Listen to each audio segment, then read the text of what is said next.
జీ5 ఉండగా మీ favourite TV shows ని మీరు అస్సలు మిస్ అవ్వలేరు. Complete free. వెల్కమ్ ఇన్స్పెక్టర్ గారు. చెప్పిన టైంకి వచ్చేసారు. ఫాలో కావడం మా డ్యూటీ కదా మేడం.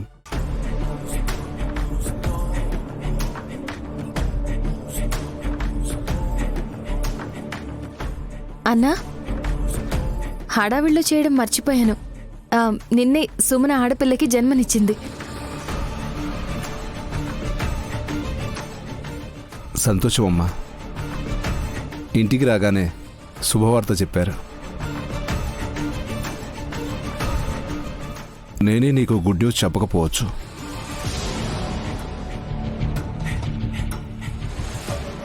ఏంటలా చూస్తున్నారు? అర్థం కాలేదనుకుంటా మమ్మీ. ఇన్స్పెక్టర్ గారు, మీరు వివరంగా చెప్పకపోయినా సూటిగా ఒక్క మాటలో అయినా చెప్పండి. విషయాల్ని నేనేనంటూ ఈ ఇంట్లోకి చొరబడ్డ ఈ పెద్ద మనిషిని అరెస్ట్ చేయడానికి వచ్చాను.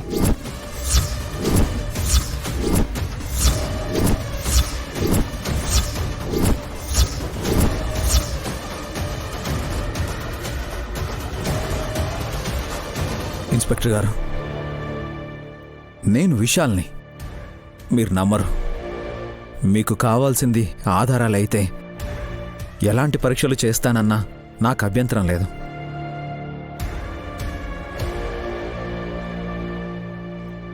నేను గాయత్రీదేవి కొడుకుని, నైని భర్తని. సి మిస్టర్, నైనిని నా సొంత చెల్లెల్లా భావిస్తాను. విశాల్ గారు నిన్నటి నుంచి కనిపించకుండా పోయారని మాకు కంప్లైంట్ ఇచ్చారు.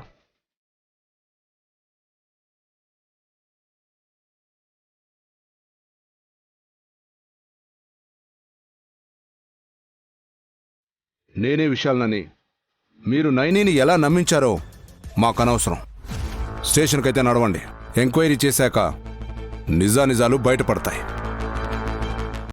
ఒక్క నిమిషం అన్నా, తొందరపడి ఎలాంటి నిర్ణయాలు తీసుకోవద్దు. మీ కంప్లైంట్ ఇచ్చింది మా అమ్మేనా? ఎస్.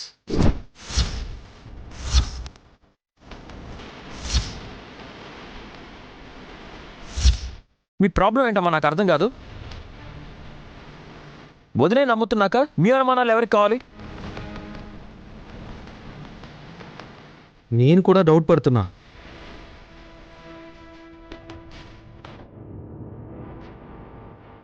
నాకు అదే అనుమానం. నాకు బిడ్డ పుట్టాక ఆస్తి ఇవ్వకుండా తప్పించుకోవటానికి మా అక్క ఆడే కొత్త నాటకం అనుకున్నాను. అత్తయ్య గారు పోలీస్ కంప్లైంట్ ఇచ్చి మంచి పని చేశారు. సుమన, నా రూపం ఇలా అవ్వడం వల్ల నా బిడ్డలు కూడా నన్ను గుర్తుపట్టలేకపోతున్నారు.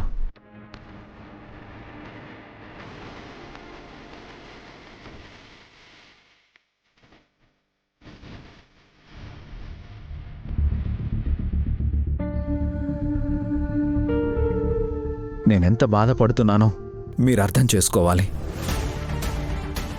ఇప్పుడు పోలీసు కేసు అని, అరెస్ట్ అని నన్ను తీసుకెళ్లితే గాయత్రి గానవిల్ని నేను చూసుకోలేను.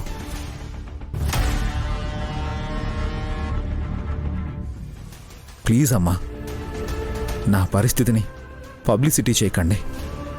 నువ్వు విశాల్వే అని మేం నమ్మినా పోలీస్ కంప్లైంట్ ఇచ్చాక రకరకాల అనుమానాలు రావడం సహజం. చట్టం తన పని తాను చేసుకుంటూ పోతున్నప్పుడు సహకరించాలి.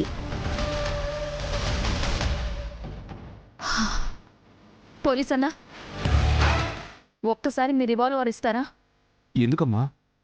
ఒక్క నిమిషంలో తిరిగి ఇచ్చేస్తాను. హసనక్క, ఈ బుట్ట పట్టుకో.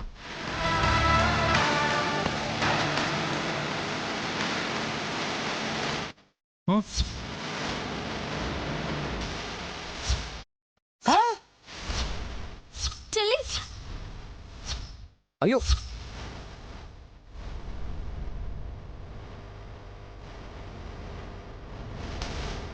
నైని,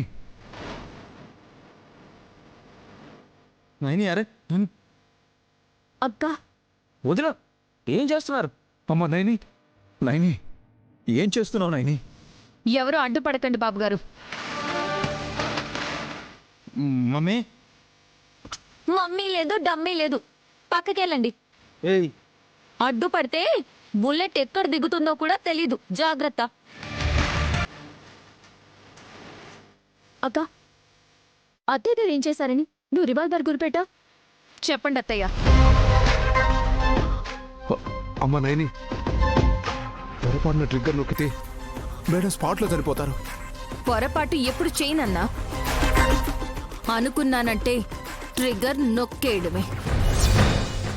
అరే నైని, ఏం చేస్తున్నావ్? నైని వదిలికెందుకు గురి పెట్టావు నైని? అక్కయ్ నువ్వనా చెప్పక్కాయ్? తెలీదు. మా అక్క మొండిది, చెప్తే వినదు. అనవసరంగా అన్యాయంగా అత్తయ్య గారి ప్రాణాలు తీయాలనుకుంటుంది.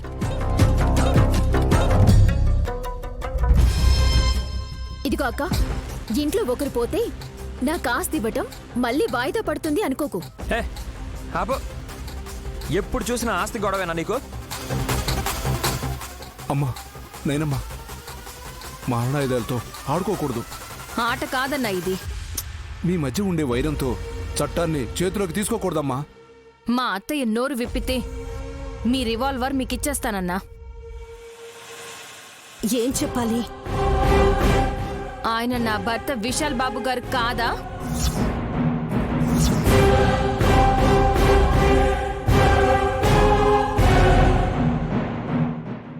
కాదనే కదా కంప్లైంట్ ఇచ్చింది. చెల్లి, అటొక గుండు పేల్చు, చచ్చూరుకుంటాడు. వద్దు. చెప్పండి అత్తయ్య, బాబు గారా కాదా? బలవంతంగా బెదిరించి ఒప్పిస్తే కూడా నేరం తెలుసా? నేను అబద్ధం చెప్పను, మీరు నిజం చెప్పాలి. చెరువులో నుంచి బయటకు తీసిన బాబుగారిని దొంగచాటుగా మీరు బావగారు చూసారా లేదా?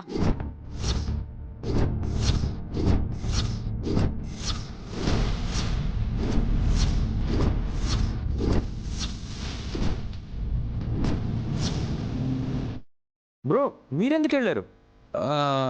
అంటే అది విష్ చెరువులో పడిపోయి ఉన్నాడా? ఇదో కట్టు కదా. కాదనా ఇది? కాదు కాదు కాదు, నిజమే.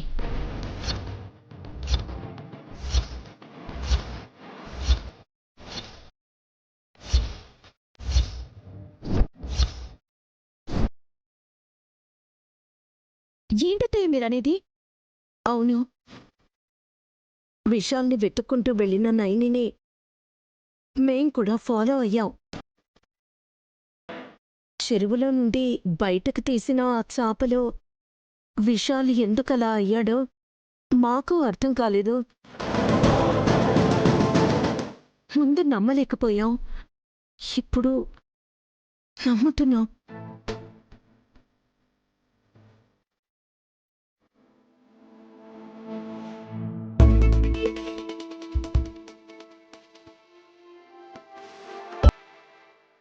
జీ5 యాప్ డౌన్లోడ్ చేసి అన్ని ఎపిసోడ్స్ పూర్తి ఉచితంగా చూడండి.